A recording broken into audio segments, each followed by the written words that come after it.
Good morning. Hi, I see you. Good morning, good morning, good morning, good morning. I don't know how I woke up so early today, but can you still see that my eyes are sleepy? Good morning and welcome. Good morning, beautiful queens. Good morning, gentlemen. Good morning, children. Good morning, everybody. Wagwan, wake up, wake up, wake up, wake up.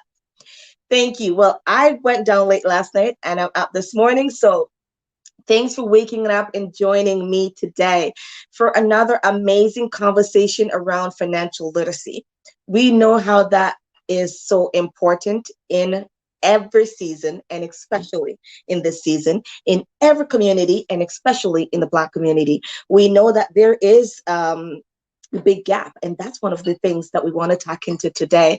Good morning, good morning, good morning, good morning. I see you, I see you. I'll be looking on my Facebook here so I don't miss the questions.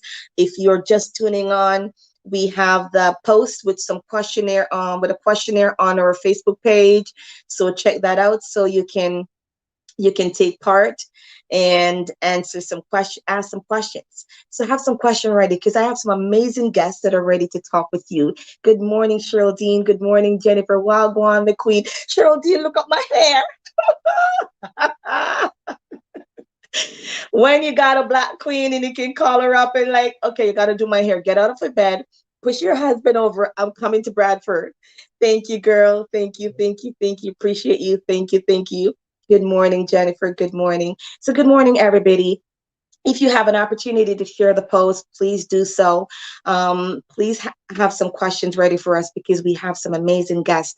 And I know I love it too. I love it. I love it. Thank you, Rachel. Thank you for coming on this morning. Beautiful. We want Rebecca, good morning. Welcome, welcome. Thank you so much. We want to have this communication, this conversation, because it's one thing to pass the blame.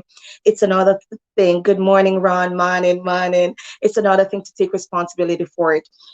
So thank you, thank you, thank you. So I'm going to welcome this rock star queen that I met a few years back called Adriana Leo from the Financial Navigator. She's going to do a better job at introducing herself. Good morning. Welcome, super lady.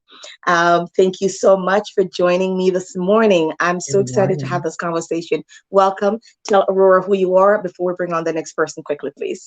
Quick. Okay. Hi, everybody. Hello, Aurora. Listen, I am so excited to be here. I am a personal finance coach, and my focus really is helping women to claim wealth, not just making money, but actually creating, embracing wealth unapologetically and confidently, and equipping them with the skills to do that, empowering them, and really inspiring them. So, it's a whole lot of good stuff happening in my world because when women win, world wins. I mean, That's right. generations win when women win.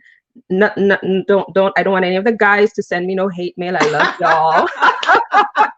We're all gonna make this happen, but in in in acknowledging that where the need is and where my gifts are, I help women predominantly. Yes. Amazing. Thank you. Well, welcome. I'm going to get Veronica to make my post on my personal page public so we can share it because I think this information is so important. I'm using my phone today, so I'm going to have to try to message her on Facebook. So if you see me looking down, that's what's happening. So in the meantime, I will want to welcome, I believe we're bringing on, was it Terrance? Welcome, Terrance, to Aurora Hi, Black good morning. Community and our financial literacy segment today. Good morning. Good Quickly tell morning. Aurora who you are, and let's bring on the next person. Sure. Good morning, everyone. I'm very excited to be here this morning. I used to work in the finance industry for many years, including some of the biggest pension funds and sovereign wealth funds in different parts of the world. About a year ago, I moved back to Toronto after finishing my previous contract, and then I started a online education, especially focusing on financial education for kids. And also, we have some programs on the tech side as well. So this is kind of what I'm focusing after I come back to Toronto, because I believe that educating the next generation about the financial world, give them the correct kind of the healthy concept about money, it's going to help them a long way, especially when they grow up, when they face with a very complicated world. So I think this is what I'm trying to move on to my next stage of my life. Beautiful. Well, thank you. It's a pleasure having you. We will welcome Jeff Eddowes. Good morning, Hello. Jeff. Thanks for Good joining us. morning. Please. Good morning. How you doing? I'm How are you? fantastic. Quickly. Yeah, I'm well. I'm well. My name is Jeff Edos from here in Aurora. I work as a real estate agent with Century 21 for a couple of years now, and yeah, I'm happy to be here this morning. And I just want to say thank you all for participating in this. And yeah, let's get it going.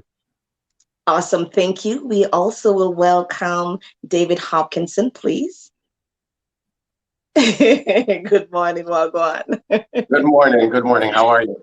We are fantastic. Quickly tell Aurora who you are and let's get going. Well, my name is David Hopkinson. I'm here to speak about real estate, which is going to be the most important investment in your life. Learned that through my parents. I mean, growing up, my parents didn't own a home, and our community has to learn generational wealth and its lessons.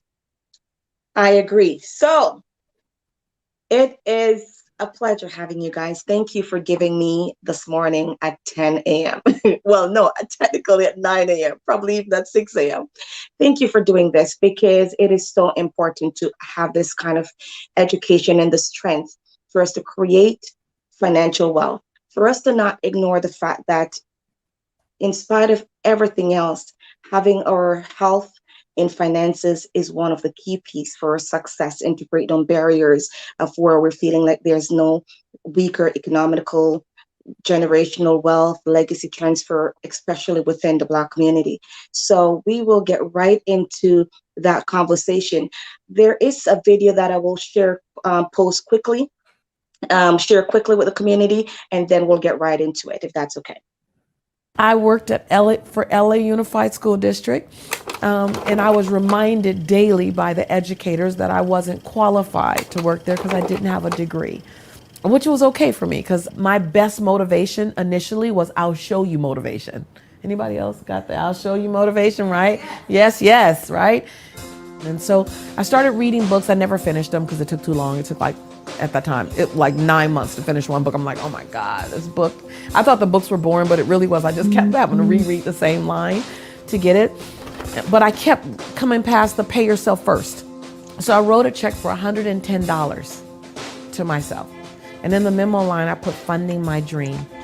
And I took it to the bank and I opened an account. And I asked the lady, can I mail my checks here? Because I don't want to see my balance. And so the lady said, yeah, you can mail your check in. You don't have to look at it. So I started writing myself a check every 2 weeks. And I said I was going to write it for 5% more than the last previous check. And in the memo line, I put funding my dream. And I mailed it in. And then I did it again. And I realized, oh, I can still pay my bills and write this check. Then I started looking for money. I was like, oh, like if I do my own nails, I can add 40. If I do my own hair, I can add another 40. And then I sold my Nissan Altima. I went and got an old SUV. I moved in with a roommate. I wrote myself a bigger check. Funding my dream, mailed it. I never knew how much I had. I was just funding my dream, head down, working, funding my dream, LA Unified School District. And 3.5 years later, I go into the bank and my son is standing right next to me. And I said, my name is Lisa Nichols. And the woman screamed. She goes, oh my God, you're the funding my dream lady. I was like, yeah, I guess I am. And all of a sudden, all the tellers came running around. The manager came, they're like, oh my God, okay, oh my God, we have been wondering. We all got the same question. Y'all know what the question is, right? What's your dream? What's the dream? What's the dream? And so I didn't say anything at the time. I was just kind of like, I don't know, I'm still getting clear on the dream. I just came to check my balance. She wrote it down. Everyone's excited. She wrote it down, turned it around to me. I looked at it. I said, Oh no, my name is Lisa Shantae Nichols, and my social security number, I said, that is not my money. The last 4 digits of my social security number are, I was like, you guys are gonna figure out that that's a mistake. There's no sense in me taking it. You'll want it back at some point. I think you need to check the account. The banker's eyes begin to tear up. They were like, no, this is really you. Miss Nichols, you've been writing a check every 2 weeks to yourself, saying you're funding your dream. This is your balance. And she slid it back to me. And I looked down and it said $62,500. They said, Miss Nichols, whatever your dream is, I think you can fund it now. I looked at my son, Jelani, who now is 5 or 6, and I said, Jelani, our lives are gonna be a little different now, baby. And I packed up my old truck with all the things I love the most, with my little boy in the passenger seat, and I drove straight up the 405 freeway from Los Angeles to San Diego. And we came across a new apartment building, said new apartments, bad credit welcome. And I said, we respect and need both of those things. And that's where we started the company. And I made my office out of a walk-in closet. And I worked out of that walk-in closet for 4 years. And that's where Motivating the Masses was born.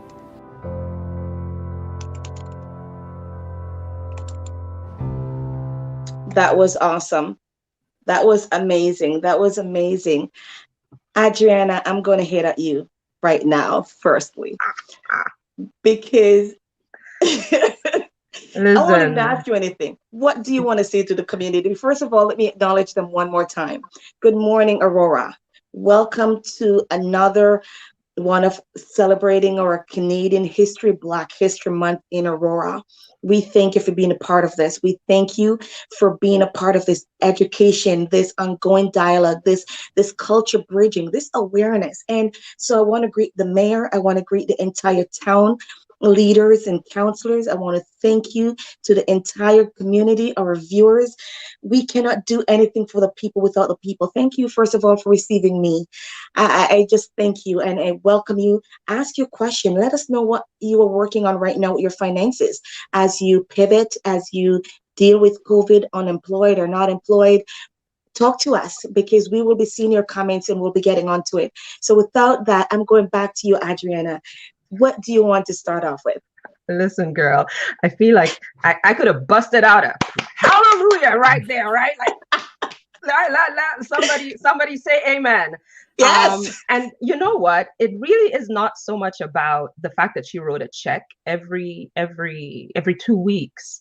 It is about the fact that that lady had a dream that she deemed worth writing herself a check every 2 weeks. So I can take this and go 100 different directions with it, but let me start here. In the Black community, one of the reasons why we continue to be oppressed economically is not that we don't know what to do. I mean, back in the day, we didn't have Google, we didn't have Wikipedia, we didn't have all of that. So that could have been part of the reasoning. But a large portion of what's keeping us down economically now is because we still don't believe that our dream is worth writing ourselves that check. And I'm going to just drop that bomb there and let us understand that it's not what we know or don't know. It's a lot to do with what we believe. Fiona, I dropped the mic. Go for it. All right. So if you're on, you got to put in the comment. You just said something I want them to drop in the comment. You said believe in your dream. It's because we don't believe. Yeah. I want you to, if you're watching, just to add in the comment, I believe. Or maybe if you don't believe, I'm getting there. You know what I mean? Yeah. Let us know where you are and what you're thinking. And believing, I'm jumping in here, believing enough that it's worth writing yourself that check. And it might not be writing a literal check. It might be creating some sort of other investment, or taking a risk, taking a chance on yourself. Yes. Doing something that maybe not many of the people have done. Do you believe it enough to step out there and do the uncommon thing and invest in that dream? I think that needs to be powerful enough to draw us. I love that. And I can't thank you enough for that, because sometimes, again, like I said, we don't believe enough. David, jump on. I thought that was a very inspirational video. I loved her story because she shows all the hallmarks of a successful person. Yes. Think of what she had to do. She had to be responsible. She had to sacrifice. She had to work hard. And the one most important thing that I think a lot of people miss, not just in the Black community, but everywhere, delayed gratification. Ah. You look at some of our greatest heroes. You look at Kobe Bryant, you look at Michael Jordan, and they spent years in a gym practicing a jump shot, a free throw, the three-point shot. And they didn't go out with their friends, and they didn't party on the weekends. And what happened? That delaying of their gratification, not buying not going out with their friends, practice, paid off so much in the future. Look at this woman. She had a roommate move in with her instead of living by herself. Yes. She sold her car and got a lemon. When you get a job and everybody goes out, they buy the most expensive car they can, and all they had to do is buy a smaller car, a little less expensive, and save the money towards a dream that they're going to realize down the road. I love that, because especially like you said, we don't want to share. Like, roommates, are you kidding me? I have people coming over and they say, well, you only have 2-bedroom. And I'm like, girl, I have a big kitchen, I have a living, like, what do you need? But the convenience. So I will let you jump onto that, Jeff, because also as another realtor, and we know it's one of that thing we lack in our culture, where we don't want to share space. What would you like to add before we go right on to Terrance? Before I begin, I just want to say that movie make me tears a little bit. My eyes is running tears right now. The fact is that all dreams can come true only if we have the courage to pursue it. Yeah. Right? So taking a look at that little clip you just played, you see she was determined to make it happen, and she was persistent. And like the saying goes, little drop of water makes a mighty sea. So every little thing you put away for yourself, at the end of the day, is going to build up and it's going to amount to something. So in our society, I think the problem we are having in our society, when I mean our society, I'm specifically talking about the Black community, is that we are still stuck in that mindset of being a victim. We can make anything happen. God created us smart, even though we've been marginalized, but at this particular moment in time, I think we have the tools to excel in any field that we put ourselves in. Yeah. We don't have to depend on people to help us out. We have the tools. God equipped us with the tools to get ahead. We just have to bring our mind down to a point that we believe in ourselves, that we can make it happen. So that is the determination that this lady had. And at the end, it paid off for her. I thank you for that contribution. I hear exactly what you say, and I agree. And I think that is what one of my personal mission for myself. And if I can bring that into my community, it would be a bonus, is to invest money into this kind of thing. If you want to do something for the Black community, take any money you get and invest it in these kind of education. Definitely. The startup for new first-time buyer, especially, again, the Blacks. Have that for people who are trying to rise. Have the startup for single parents who are just they're trying to survive and get ahead at the same time. So sometimes the money that we get and the funding that's available in government, it gets, even if it's not from the government, but the government advocate and have sponsors, it get used for things in the community that doesn't really help the Black community to become wealthy.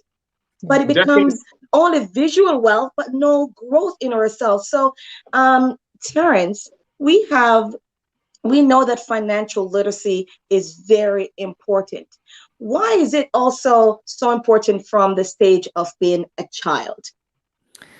Actually, the video that we have just watched touches on a very important principle that I always teach to all of my classes for all the kids, is that when you need to achieve a long-term financial goal, it takes time. Yes. Because a lot of the misconception about investing is, okay, how can I make the biggest money in the shortest period of time? So how should I pick the right stock that actually increases 300% in 2 months? I think that's a big misconception about financial education and teaching yourself the good concept about managing your money. As being discussed or highlighted in the video, that it takes a long time. So don't underestimate the power of savings, and it accumulates over time. Because when I taught my students, I said, okay, 2% interest sounds nothing. Even if you put $100 in the bank, after a year, you get $2. $2 doesn't enough to actually buy you a coffee. So what's the point? But if you look at it from a longer time, over like 5, 10, or even 20 years, it makes a huge difference. So I think the video actually teaches us a very good lesson. It's like you have to start early. You have to understand early, especially if you're talking about a big goal that you want to achieve in 5 years or 10 years. I think this is like one of the key lessons I always teach to my kids. Amazing. Well, thank you so much for that. I love that because I also recently wanted to thinking of, if we want to break the barrier, it starts from our home. It starts from our home. It starts from the practices that our children are seeing. I don't care what you say, who you blame. Who remember growing up and the parents says, I don't care who started the fight, it stops here. Yep. I don't care who starts it. It stops here. It stops by us educating each other. And in the Aurora Black community, as we continue the constant conversation, because it doesn't stop when Black history is over. And again, viewers, as you come on, good morning, and thank you for joining this important conversation. Let us know what the financial health or conversation you're having in your home, what you're struggling with. What do you want to hear more of in the next half hour that we have to go? Put it in the comments and we'll get it up and we'll address them. So for the Aurora Black community, we want to be collaborating with experts like yourself, Adriana, David, Terrance, Jeff, and others who have been on the panel before, to have empowering youth financial wellness that is ongoing. It cannot be seasonal. The rich man never stops seeking wealth. And so we can't make it seasonal. And so, I will stop to say this. Yesterday, I have an amazing conversation with someone from the news. And he suggested something, and I jumped up literally when he said it, because it said the newspaper, the news, the media plays such an important role in bringing awareness, identifying challenges, and educating the community, because I can only share this for Facebook post for so far. But when we have news and people are influential, like our newspapers and the TV and wherever, and they're taking part in not just highlighting the poor kids in certain country who needs $2 for donation, because that's not what we want, but highlighting youth who are trying to buy their first home at 16, young moms who don't want to be on unemployment and be in a certain environment, but if they arrive, they can't get the help. They have to stay down to be qualified. So Adriana, as moms, we talk. I'm a Christian, and I love the Lord, and God, the Bible teaches us so much about money. But yet in church, because we can't forget the Christian world. In church, we are made to feel that money is the devil. Yes. And it's lie. And we are feel that if you're a Christian, we are rich only in the grace of God, and we don't need money. If I don't have money, I can't help. Talk about that. Listen, I'm a good little church girl, just like you. I grew up in it. It is entrenched in who I am. But one of the things that I've done is I've had to challenge some of the scripts that are going on and playing in my head. I had to literally stop myself and say, wait, where did that thought come from? Because we have some autopilot conversations that are playing in our heads that are really messing us up. And a lot of times, these scripts were put in there, some of them not even actively put in there, something we heard and was repeated and compounded in our heads, and we never even chose to adopt this, but it is impacting our lives. I'm going to challenge everybody here right now, church girl, church guy, or otherwise, challenge these automatic thought patterns that we are that are just replaying in our minds all the time. Is it actually serving you? And I'll go back to the church one, the one where they say, money is the root of all evil. Yes. Fire burn, like they would say in Jamaica. I'm not Jamaican, but I think that's what one of them would say.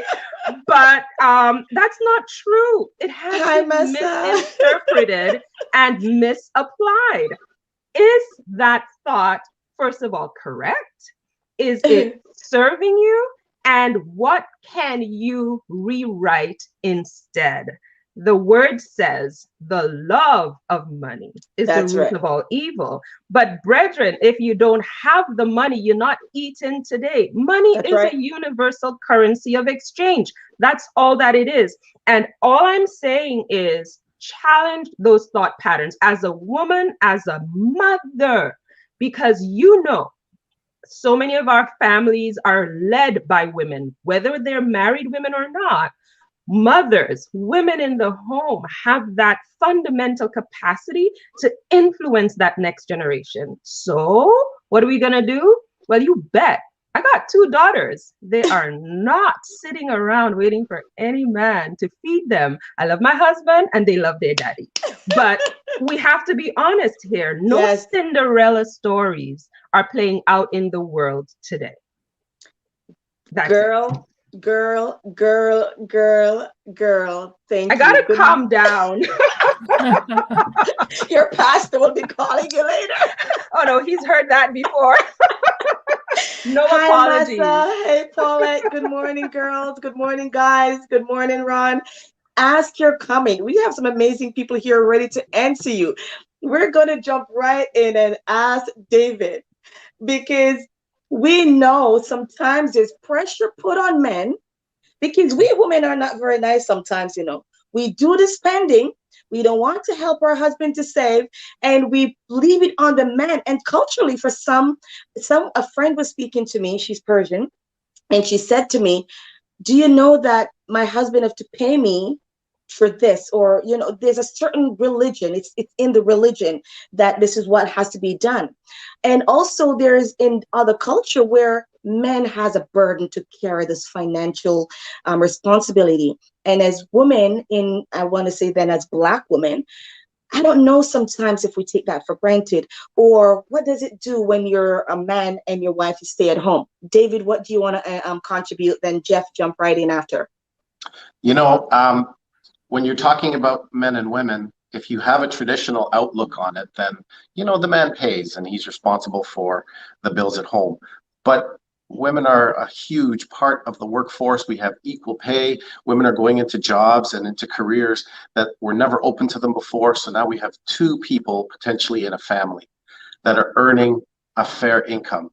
And if they combine those resources, they can put them towards fulfilling not only their dreams, but fulfilling the dreams of their children, their children's children, their great-grandchildren, because we are able to leave a legacy.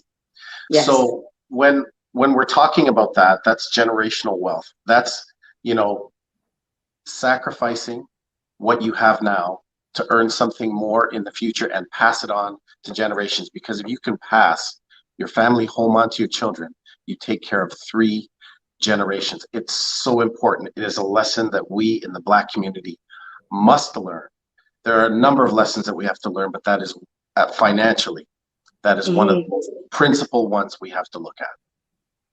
I thank you for that. I thank you for that. Before we even attack that, Jeff, what would you like to comment on that? And then Terrance, go right after. When there's two people in the family, definitely they have to work together financially to, make their dream come true. Like David said, their dream, their children's dream, their children's dream.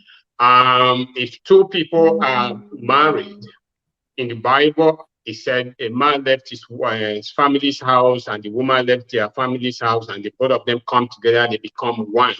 There are reasons why some women cannot work, either because the husband decides to let the woman stay home to take care of the kids during the period they are raising their children. But as soon as that is over, it doesn't give a license for the woman to stay at home and not try to contribute financially to the family. So when we go into the Bible, according to Adriana, love of money is what is the problem. Even God, if we want to take a look at God himself, he's a rich God. That's how we describe him. Even in heaven, the streets of heavens are paved with gold. So if God can live life like that and he created us out of his own image, I think he will expect more than what we're doing now from us to live a rich life.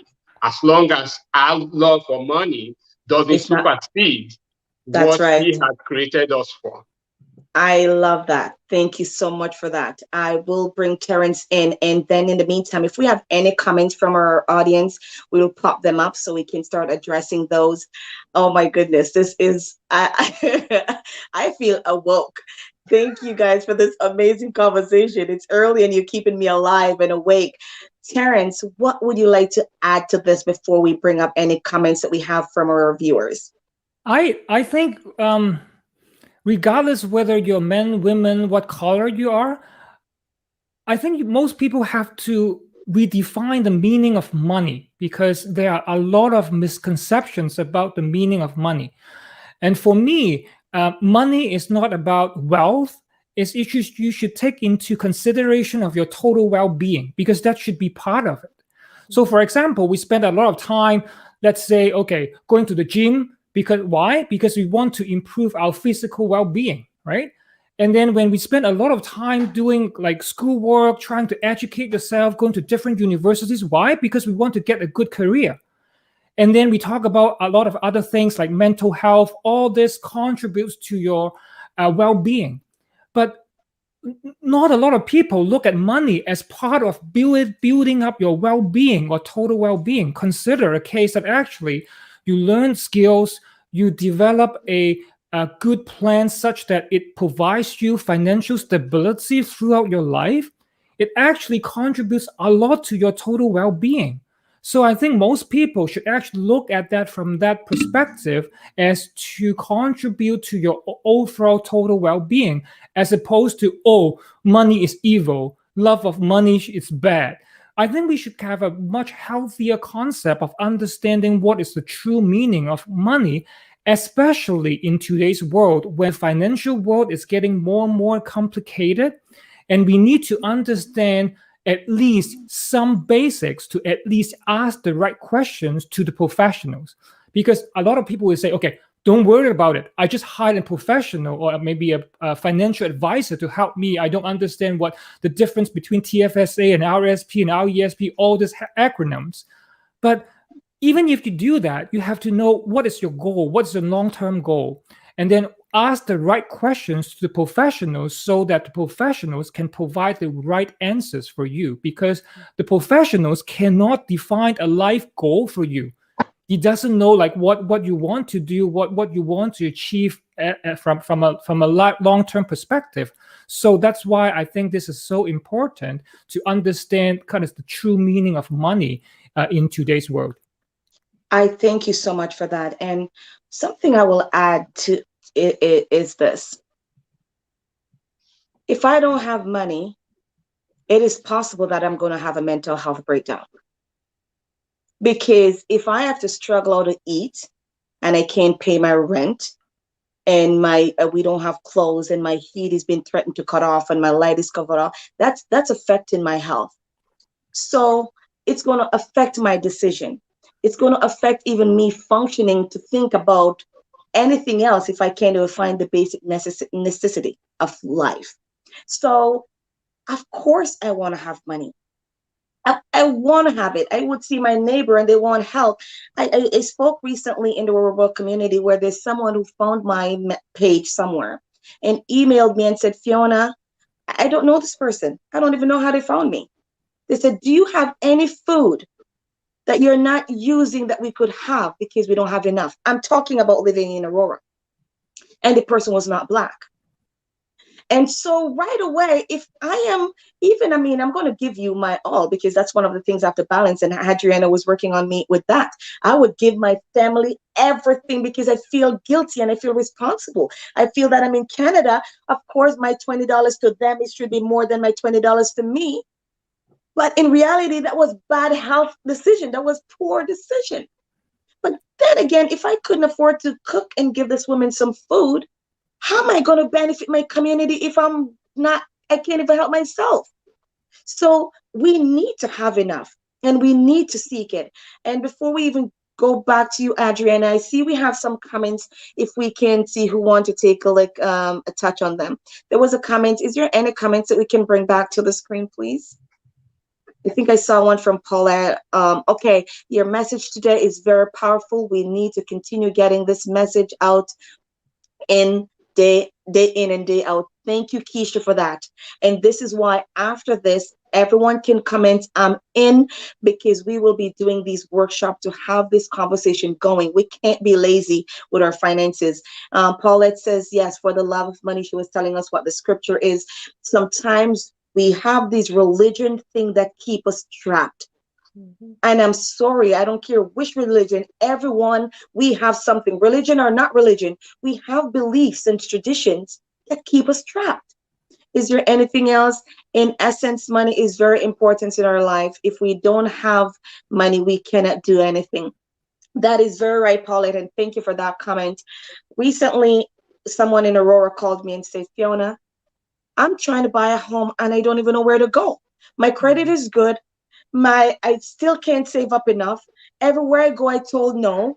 And I just don't know what to do. I have two young adult children. I just feel like I'm climbing up a hill with butter. I'm put that word in it. Like, you just like that out. So I'm going to jump back to you quickly, David, and back to Adriana. What do you want to add? I'm going to add two things. I want to piggyback Terrance's comment because I think it's so on the money, talking about money and that it is not, we have to reevaluate money. I hope That's for right. you, seeing this, that you're in a position that maybe one person in a family can work and the other person can stay home to keep the home, to raise children, because that is a very important job that we have not mentioned here. We just haven't found a way to value it monetarily. Being a homemaker is extremely important. Like I said, we just haven't found a way to monetize it. Now, when it comes to investment, there are programs and there are strategies for you to invest and build your fortune, prepare for your retirement. We're talking about delayed gratification, holding off on getting the things that you want. But once you've invested and you've given yourself some time for your investment, to appreciate and for your debt to come down, you're going to have the opportunity now to get those things that you wanted when you were younger.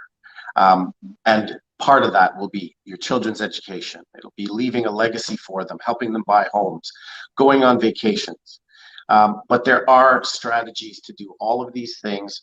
You must have that plan, and you need to speak to somebody, that has a plan and that can adapt for you what is necessary to realize those goals. Amazing. Thank you so much for that. And Adriana did provide a worksheet. And if you're watching live, the worksheet is there for you. Download it or email us at aurorablockcommunity@gmail.com and we can send that to you, because as David just mentioned about planning and vacation, if you don't write it down, it's almost like it doesn't exist. So Adriana, I'll turn it right back to you. Yeah, you know what? I'm gonna touch back on one of the questions you had asked, which kind of touched on the gender roles as we have been programmed to view them when it comes to money, earning money, spending money, and all of that. I think one thing we need to realize is we all have strengths that we need to celebrate. If you are blessed enough to have a life partner, if you want to achieve financial success, both of you must come on the same page. Both of you need to align what your goals are. When I work with couples, that is the first thing we do. That alignment is essential. Imagine if you have two horses pulling one buggy. If one horse goes left, one horse goes right, where's the buggy going? Nowhere. Nowhere, right? Yeah. But if we're blessed to go through life with a partner, we need to get on the same page, because even if the one who's going left thinks they're doing the right thing, the one who's going right might think they're doing the right thing. Both of you think you're doing the right thing, but you're not doing it together in a strategic way. You're still not going nowhere. And depending on how aggressively you push in opposite directions for the right reasons, you threaten to crash the cart. So don't be stuck on who's doing what. Commit to doing it together and using the gifts and strengths of each other. In my home, I do the money, not just writing the checks and buying the groceries. I'm the investor. I'm the one saying, hey, let's get some Bitcoin, right? That was back then. Very good decision then. But traditionally, you hear males talking more about sophisticated investment strategies. That's not our way. That's not how we are, because we have been able to say, what is your strength? What do you bring, regardless of whether you're the one wearing the pants or not? When we can do that, we can move our families forward in ways that are just going to blow your mind. Let us come together. And that may mean it might not be a romantic partner. It might mean working together with someone you trust in the community. Yeah. It might mean identifying an advisor that can really give you good information. It might mean pooling your money. It might mean all different ways of coming together. But let's harness each other's gifts. Let's harness each other's strengths and work on those dreams. I think a lot of times we give up on the dream because all we're thinking is, how can I get the dream realized? And the other one over there has a similar dream, but we're not trying to work it together. Yes. We're like, how can I do it? And how can you do it? And all the time, listen, there are some families, you go to the house, a little 3-bedroom house, and you wonder, it looks like a clown car. How many people are coming out of that place? Like, how many people live in that house? They don't care. They're doing what they have to do to move each other forward. And as one buys a house, they put together and they'll help the other one buy the house. The next one, listen. We were not designed to do anything in isolation. So as a community, let's come together. My husband and I, we just launched another corporation, and we are seeking out investors because we're doing real estate. And the only people we're talking to is Black folk. Everybody think that they have to buy their own house for real estate and do their own investment strategy. No, our corporation is designed specifically to allow people to participate in real estate, even if they are not able to go the whole way on their own. If we do it together in little pieces, then I can help you. You see what I'm doing. You learn Yes. while I'm doing. Yes. And then we go, you can do it yourself. I mean, come on, brethren, let's do this. I get really passionate. I have to calm down. I really No, have to no, calm down. it is passion, and we have to feel passionate about this thing, because if we don't, then it becomes boring and we don't want to talk about it. We have to be even passionate enough, aggressive enough, angry enough for the change to go for it. Someone posted a comment just now, says a bird with one wing, I believe. A bird cannot fly with one wing. We must be a team. And when I think of financial literacy, I'm looking at it for my community, because if you watched the video yesterday, my son goes to school in Toronto. And at college, he's told that he's a rich boy, a rich Black boy from Aurora. That's all they attribute, knowing that they don't know that his poor mom have a business that's been closed. I've been pivoting and cooking for people to keep abreast and being strategical to survive. I'm striving every day and remarketing myself and pivoting and being creative to get ahead. But because he lives in Aurora, it's assumed that I'm rich. So, well, why should I be in Aurora and don't have access to better financial situation? Why? There's no, do you think I could go to the town and say, hey, my rent is behind? Where are those programs to say I'm going and I'm looking for my 20% to buy my house down? Is there a program that can assist me because I'm in a wealthy town where everybody assumed that we're rich because we live in Aurora? So my son would probably lose opportunity because, and I would lose opportunity because people think you live in Aurora and you're rich. So how can we build together, build homes together? Terrance, I will bring you back, and then Jeff can jump in right after. In when we try to collaborate as a community, and when you're teaching families, or I know you focus on children, in terms of what we're talking about from a community strength perspective, what would you like to add to that? I think like we have to, at least from a parent's perspective, educate yourself about this topic first, because I'm a strong believer that most of the concepts about money would pass on to your children. Because Yes. when I grew up, I grew up from a very different culture. I'm a Chinese. I grew up in Hong Kong. And then probably what we were talking in Hong Kong those days were kind of the swing to the other side of the pendulum, because people in Hong Kong, they love money. So the whole life is about making a lot of money. So this is the only goal to be successful in life. So whereas in the other side of the pendulum, it's okay, I don't really care because I will be okay. Don't worry about it. It will come naturally. So as long as I work, I'm an honest person, I saved, I will be okay. But in most cases, it's not okay. So I think we have to find a balance. And I think, first of all, especially when I teach kids as a community, I think both the parents and the children has to actually learn together. I think this is the most fruitful way to teach financial education to the next generation, because how you spend money, I'm sure, I guarantee your kids will pick up from that. Which grocery stores that you go, how you spend money, whether you spend it freely or actually you spend it very prudently. I think those concepts will pass on to your children. So as a community, I think first of all, we have to understand the topics a bit more, but at the same time, I think both the children and the parents would be ideally to actually grow together and learn together. Amazing. I can't, they say what we do, what we don't always do what we say, what they see, and that's what they role model. So you are very right about that, and I really, really appreciate it, because the other day I look at my home, my kids constantly say I'm hungry. I had to get my son to empty out all the cupboards. I said, what's that? He said, food. I said, okay, open the freezer. What's that? He said, food. He said, Mom, I got it. I'm like, you dare tell me you're hungry again. Tell me you don't see what you'd prefer to eat now.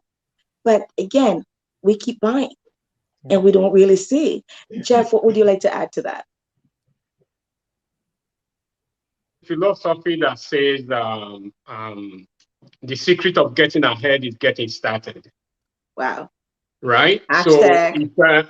if we want to get ahead, you got to have to start training people at the early stage while they are young, because you know what, hard work doesn't really make you rich. That's right. It's working smart that will make you rich. Because if hard work make you a millionaire, I think everybody will be a millionaire. But working smart is what will make you rich. And in order for you to work smart, you got to have to take the education. Taking the education at the early stage will propel you a little way ahead of others that want to take the education at their early stage in life. Mm-hmm. So I'll make example with myself. When I came to this country, I didn't have that much money. My first account I opened with CIBC. I went to the bank to open an account. I went there with every dime I have in my hand, even as fast as pennies. So when I came to the front of the cashier and I dumped my money down, the lady that opened the account for me, I used to remember her name. She's a Chinese lady. She looked at me, she laughed. She laughed. He goes, "You clear your piggy bank?" I said, "Yeah." She goes, "Okay." So she opened the account for me. I think about 4 months or 5 months later, I needed to go into the bank to withdraw some cash from my account. And I went in there. I met her. She saw me, goes, "Oh, Jeff, you here?" I go, "Yeah." I said, "Let me see how much you have in your account right now." So she pulled up my account. She looked at me, her jaw dropped. He said, "Man," he said, "you are really, really hard working." I said, "No, I'm not hard working. I'm working smart." So the fact is that we need to try as much as we can to educate our kids at the early stage, the process of how to manage money and how to make Yes. money. Thank you. So if we don't do that at the early stage, we're failing them. Thank you. And I think that is the most biggest problem that I think we have as a society. When one of us have, we don't want to let other people know the sources where we're making our money from. And that we want every other person to come before us, bow before us, and ask for money from us, rather than showing us how to fish. We want to be giving that fish to people so that people can always come back and respect us and say, "I gotta have to go meet this guy to get fish." But the idea is that training people to fish will make the society grow bigger when it comes to creating wealth. I thank you so much for that. If you're just tuning in, thank you so much, Aurora. Thank you so much, York Region, Canada. Thank you, everyone that's participating today.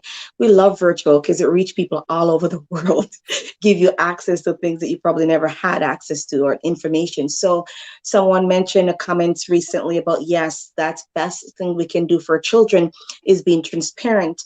And as we have 7 minutes to wrap up, both of you, sorry, all of you, take a minute from that 7. It's 4 of you, so it's 4 minutes. Take a minute from that and just really leave Aurora the best piece of advice you can go with. Adriana. Oh my, I have so many best pieces of advice, as you can imagine. Yes. You know what? I'll say this. I'll go back to the beginning. I think it is essential that everyone who's hearing this takes the time to buy into and lay claim to a gift, a dream that speaks to them, and a dream that has the power to pull them. I think if everyone can forget about all the racism, forget about how the system is against you, forget about how, they see you and they won't give you this, or we don't have access to this, that, or the other. Let's lay these to the side. It's true, it exists. But how about each of us lay hold of a dream that's strong enough to pull you in the direction you want to go, and then you go about funding that, learning about that, and Yes. commit to not giving up on that dream. I think that is a fundamental first step to getting the financial literacy and building that foundation that you need on which to actually create that dream. I think the Bible says, write the vision. Yes, Well, you make it better clear. believe, Make it plain, yeah. write it, make it clear, and Yeah. hang on to it Yes. and never let go. Amazing. Well, thank you so much for that. And thank you for your amazing contribution. Terrance, what would you want to leave with the people today? If you can leave them 1 minute of something solid. I would say everyone, regardless of your age, especially after you graduate from your university or post-secondary education, when you start working, think about what is your long-term goal. I think this is very important. Set a goal which is long-term, not in a year, maybe in 5-10 years. Once you set the goal and you're passionate about it, and then you think about how you want to achieve your goal from a financial perspective. I believe that regardless what your goal is, you need some financial support. Maybe your goal or your dream is actually go around the world in 60 days or something, like some crazy ideas. You need financial support. That's right. And then this is one of the very important elements, that you are not going to achieve your financial goal in a day. You That's need right. a long-term planning. As long as you Amazing. have a plan, stick to it and work onto it, and don't deviate from it, and you will get there. You will get there maybe in 5 years, but in one point you will get there. I think this is the key message that I would like everyone to actually think about it. Thank you so much. I appreciate that. And I think we have a question that I would love somebody to answer before we go. Maybe.